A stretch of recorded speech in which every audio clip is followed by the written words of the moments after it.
నమస్తే K24 news. నిరుద్యోగులకు ఉద్యోగ అవకాశాలు కల్పించడంలో కృషి చేస్తానని పట్టుభద్రత ఎమ్మెల్సీ అభ్యర్థి బిఎన్ రావు అన్నారు. హుస్నాబాద్లో ఏర్పాటు చేసిన మీడియా సమావేశంలో ఆయన మాట్లాడారు.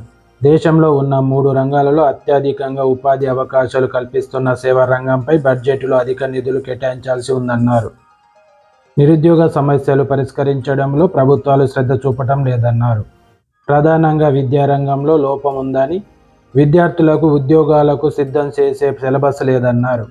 గ్రామీణ ఆర్థిక వ్యవస్థను బలోపేతం చేసి విద్యా వైద్య రంగంపై శ్రద్ధ చూపితే నిరుద్యోగ సమస్య పరిష్కరించవచ్చన్నారు. నిరుద్యోగులు పట్టభద్రతలు సమస్యలను పరిష్కరించడంలో తన వంతు కృషి చేస్తానని వివరించారు.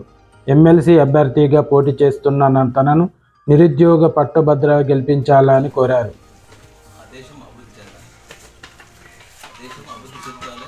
అభివృద్ధితో పాటు సమాంతరంగా ఉద్యోగ కల్పన జరుగుతుంది. చదువుకున్న యువతే మానవ వనరులే దేశ సంపద. అయితే మన దేశంలో దానికి పూర్తిగా భిన్నంగా ఉంటుంది.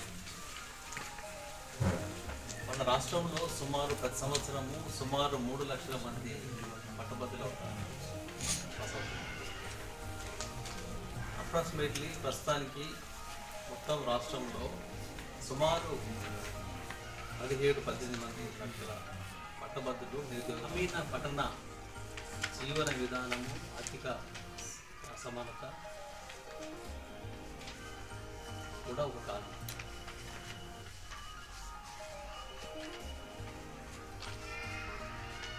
మన విద్యా విధానంలో కూడా లోపం ఉంది. విద్యార్థులకు చెప్పే చదువు అంటే వాళ్ళకి ఇచ్చే శిక్షణ కానీ వాళ్ళకి చెప్పే చదువు ఒక తీరు ఉంటుంది. సాంకేతిక పరిజ్ఞానం కానీ విషయ పరిజ్ఞానం కానీ కూడా ఉంటుంది.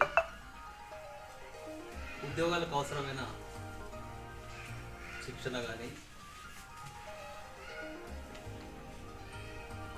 బాధ్యత, సాంకేతిక పరిజ్ఞానం లోపం. ఈ 3-4 కారణాలు ప్రధాన కారణాలు దేశంలో, ముఖ్యంగా మన రాష్ట్రంలో నిరుద్యోగ సమస్యకి ఈ 3-4 ప్రధానమైన కారణాలు. వీటిని అధిగమించాలి. వీటికంటే ఇంకొక ముఖ్యమైన విషయం ఏంటంటే